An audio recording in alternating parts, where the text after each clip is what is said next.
고린도후서 5장에 기록된 이 말씀을 통해서 하나님께서 주시는 은혜를 우리가 함께 나누기를 원합니다. 여러분이 고린도후서 5장 말씀에는 이 바울이 복음을 전하는 자들의 소망이 뭔가 하는 것과 이 복음을 전하는 직분을 가진 자들의 열매가 무엇인가 하는 것을 기록을 하고 있습니다. 바울은 지금 고린도 교회에 들어온 이 거짓 사도들과 이 거짓 교사들이 교회에서 분란을 일으켰고 또 이 사도들의 자격에 대해서 계속해서 문제를 삼았기 때문에 이 고린도후서 4장 말씀부터 계속해서 바울이 이야기하는 것은 복음을 전하는 자들과 이 거짓 사도들과는 질적으로 다르다는 것을 계속 말씀을 하고 있습니다. 그래서 오늘 고린도후서 5장 말씀에는 이런 복음을 전하는 일꾼들은 이 땅에서 믿음으로 사명을 감당할 뿐 아니라 하늘에 대한 분명한 소망이 있기 때문에 너무나도 분명한 삶의 기준을 가지게 된다라고 말씀을 합니다. 이 고린도후서 5장 말씀도 고린도후서 4장 말씀과 연결이 되어 있습니다. 고린도후서 4장에서 이 복음의 직분, 영의 직분, 의의 직분을 가진 사람들에 대해서 말씀을 했다면 이런 복음의 일꾼들은 하늘에 대한 소망이 분명하다는 것을 말씀을 하게 됩니다.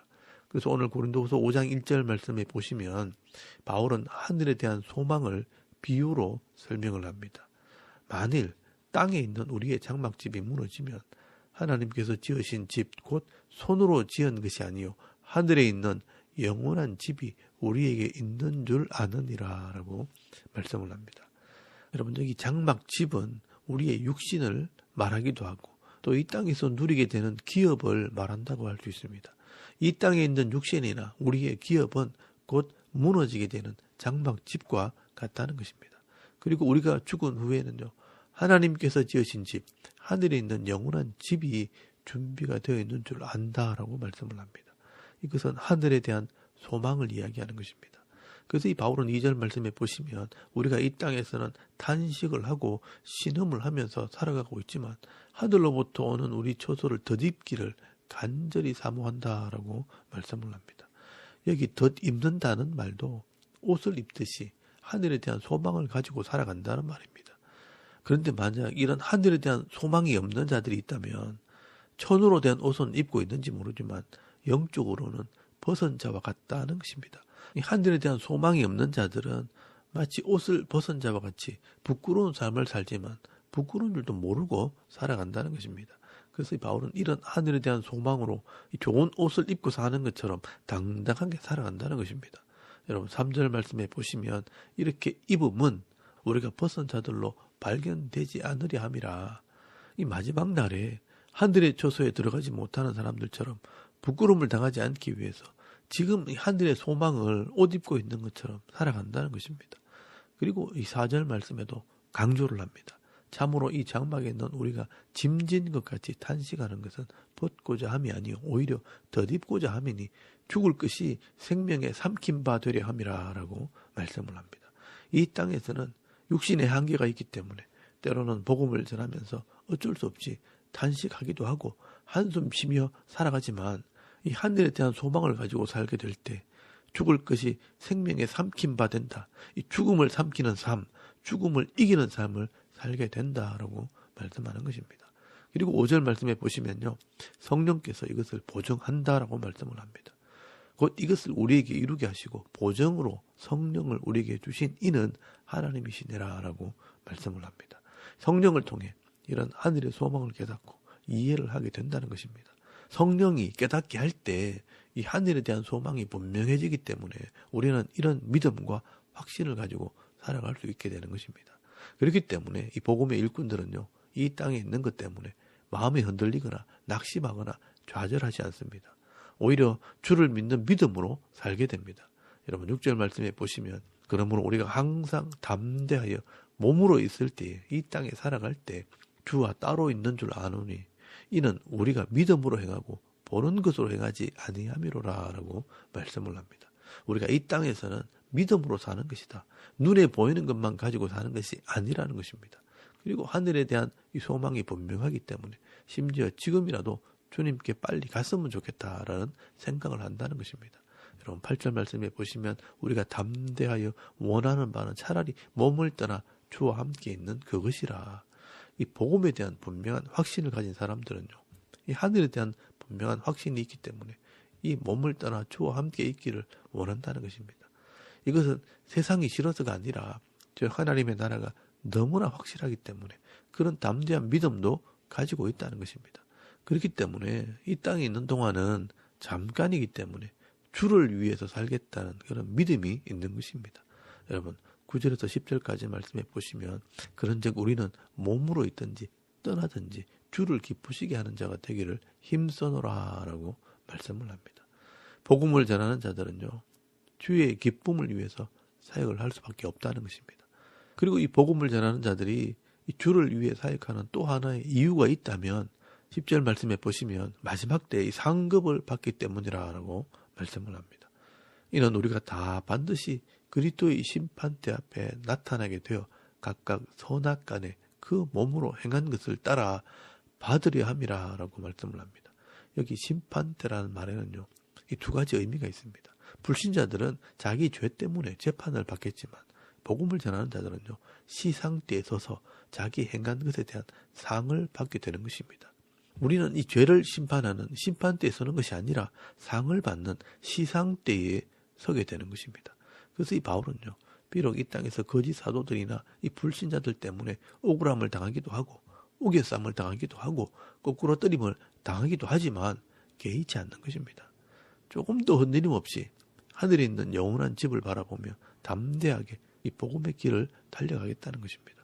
오늘 저와 여러분도 이 하나님의 말씀을 통해 영원한 이 하나님 나라에 대한 확신을 가지게 될 때 내게 주신 사명, 내게 주신 이 직분을 믿음으로 감당하는 그런 성도가 되는 것입니다.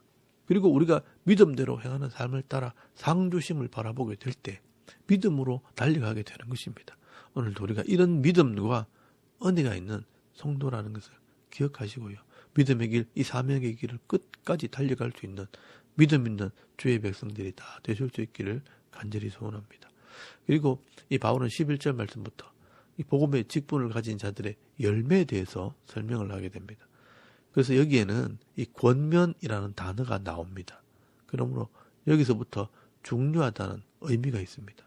11절 말씀에 보시면요, 우리는 주의 두려우심을 알므로 사람들을 권면하거니와 우리가 하나님 앞에 알려졌으니 또 너희의 양심에도 알려지기를 바라노라.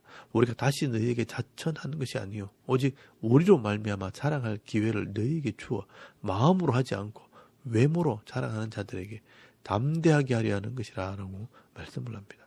하나님께서 우리를 이 복음의 일꾼으로 알듯이 너희도 알아주기를 원한다는 것입니다.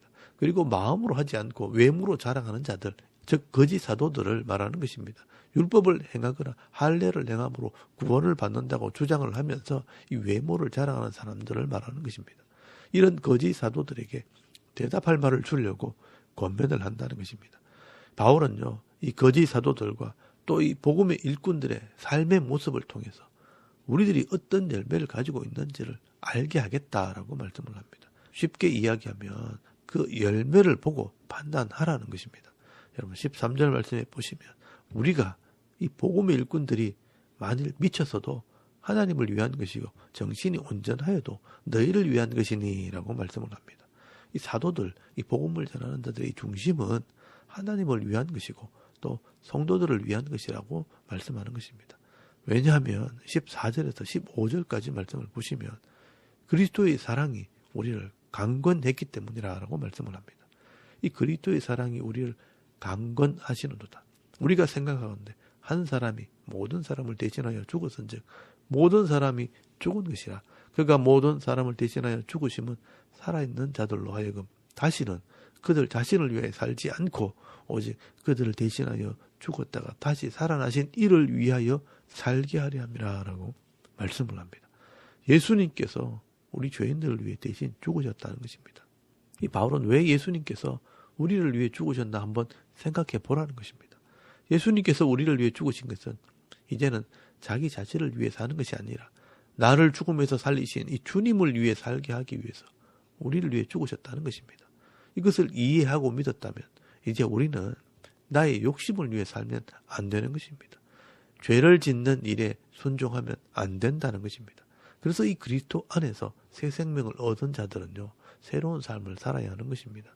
그래서 바울은요, 유명한 말을 하게 됩니다. 여러분 17절 말씀에 보시면 그런즉 누구든지 그리스도 안에 있으면 새로운 피조물이라. 이전 끝은 지나갔으니 보라 새 것이 되었도다라고 말씀을 합니다. 여러분 이렇게 새롭게 된 사람들은요, 이제 더 이상 자기 욕심이나 자기 주장을 하는 것이 아니라 하나님께서 원하시는 이 교회를 세우고 이 땅에 하나님의 나라를 위해 헌신하는 일꾼이 되어야 한다는 것입니다. 그래서 바울은요, 이런 새롭게 된 사람들이 받은 이 직분이 바로 화목하게 하는 직분이라고 설명을 합니다. 여러분 18절에서 19절까지 말씀해 보시면 모든 것이 하나님께로부터 났으며 그가 그리스도로 말미암아 우리를 자기와 화목하게 하시고 또 우리에게 화목하게 하는 직분을 주셨으니 곧 하나님께서 그리스도 안에 계시사 세상을 자기와 화목하게 하시며 그들의 죄를 그들에게 돌리지 아니하시고 화목하게 하는 말씀을 우리에게 부탁하셨느니라 라고 말씀을 합니다. 여러분 이것이 복음을 전하는 자들의 열매가 되어야 한다. 삶이 되어야 한다라고 말씀하는 겁니다. 우리가 이 교회에서 겉으로는 바로 하자, 말씀대로 하자 말만 하면서 서로 내 주장만 하고 서로 다투고 내 말만 들으라 하면서 서로 싸우고 분쟁을 하는 것은 하나님의 뜻이 아니라는 것입니다. 우리가 그리스도 안에서 이 십자가의 은혜로 새롭게 된 사람이라면 주의 영광을 위해 살아야 되는 것입니다. 주의 영광이 뭐냐? 화목하게 하는 직분이라는 것입니다. 바울이 왜 이런 권면의 말씀을 하느냐? 이 고린도 교회 성도들이 그렇게 하지 못하기 때문입니다. 그리스도가 우리를 다시 살리셨고 새로운 피조물이 되게 하셨다면 우리는 이런 화목하게 하는 직분을 받은 사람과 같다. 이것이 우리의 열매가 되어야 된다. 삶이 되어야 된다라고 말씀하는 것입니다. 그러므로 우리가 이 교회를 섬길 때 이 하나님의 뜻을 빙자해서 내 욕심을 이루려고 하는 것은 아닌지 한번 돌아봐야 하는 것입니다. 교회가 서로 나눠지고 편이 갈리는 것은요, 결국 자기 뜻대로 하는 것이지 하나님의 뜻대로 하는 것이 아니라는 것입니다. 정말 하나님의 일꾼들이고 이 복음의 일꾼들이라면 화목하게 하고 하나 되게 하는 그런 열매가 나와야 한다는 것입니다. 그래서 여러분 20절에서 21절까지 말씀해 보시면 그러므로 우리가 그리스도를 대신하여 사신이 되어 하나님이 우리를 통하여 너희를 권면하시는 것 같이 그리스도를 대신하여 간청하노니 너희는 하나님과 화목하라. 하나님이 죄를 알지도 못하신 이를 우리를 대신하여 죄로 삼으신 것은 우리로 하여금 그 안에서 하나님의 의가 되게 하려 하심이라 라고 말씀을 합니다. 그래서 이 바울은요, 이 복음의 일꾼들은 예수님의 사신, 이 대리자가 되어서 이 죄악의 땅에서 하나님 말씀을 전함으로 하나님과 화목하게 하는 그 일을 하는 사람들이라고 말씀하는 것입니다. 온 성도가 하나님과 화목하고 하나님과 하나 될 때 이 성도들도 한 뜻이 되고 한 마음이 될 수밖에 없는 것입니다. 하나님을 만나게 될 때 인생의 문제도 해결되어지고 영적인 문제나 육적인 문제가 해결될 때 이 땅에서 반드시 복을 받게 되는 것입니다. 여러분 이것이 하나님께서 이 교회와 성도들에게 원하시는 것입니다. 예수님을 대신 죽게 하시고 우리를 구원하신 것은 우리를 화목하게 하시고 의가 되게 하기 위함이라 라고 말씀을 합니다. 그래서 21절 말씀 끝에 보시면 그 안에서 하나님의 의가 되게 하려 하심이라. 여기 의라는 말은 하나님의 말씀대로 사는 삶을 이야기하는 것입니다. 하나님 말씀대로 화목하게 하는 삶을 사는 사람들은 의로운 삶을 살게 되는 것입니다. 이게 바로 복음을 전하는 자들의 삶의 열매가 되어야 된다라고 말씀하는 것입니다. 여러분 이 거짓 사도들은요, 이 교회를 위한다고 하고 또 성도들을 위한다고 하면서 서로 판단하고 서로 분쟁을 하고 있는 것입니다. 여러분 이것은 하나님의 뜻이 아닙니다. 그러나 이 복음의 일꾼들은 하나님과 화목하기 때문에 성도가 하나 되게 하는 일을 하게 된다는 것입니다. 그리고 의로운 삶을 살도록 사람들을 이끌어가게 된다는 것입니다. 오늘 저와 여러분도 우리가 구원받은 백성이 되었고 이 모양 저 모양으로 하나님을 섬기고 교회를 섬기는 일꾼이 되었다면 이 하나님과 화목하게 하는 일을 감당을 하고 또 의를 행하는 일을 감당하는 복음의 일꾼들이 되시길 바랍니다. 오늘도 우리가 그리스도의 사랑을 생각하며 우리가 예수 그리스도 안에서 새로운 피조물이 되었다면 가정에서나 교회에서나 직장에서나 이 화목의 직분을 감당하면서 하늘의 소망을 가지고 평화의 복을 누리며 내게 주신 이 직분을 믿음으로 잘 감당해 나갈 수 있는 저와 여러분의 이런 영적인 삶의 모습이 되실 수 있기를 주의 이름으로 축원합니다. 아멘. 우리 잠깐 기도드리겠습니다. 오늘도 이 죄악된 세상 속에서도 하늘의 소망을 가지고 화목의 직분을 감당하는 성도가 되게 하옵소서. 온 나라의 평안을 위해 섬기는 교회와 가정을 위해서 또 개인의 기도 제목을 따라 기도하고 오늘 하루 삶을 또 시작할 수 있길 바랍니다. 다 같이 우리 하나님께 한번 기도드리겠습니다. 살아계신 하나님 은혜를 참 감사합니다. 오늘도 이 아침에 우리가 하나님을 예배하게 하시옵소서.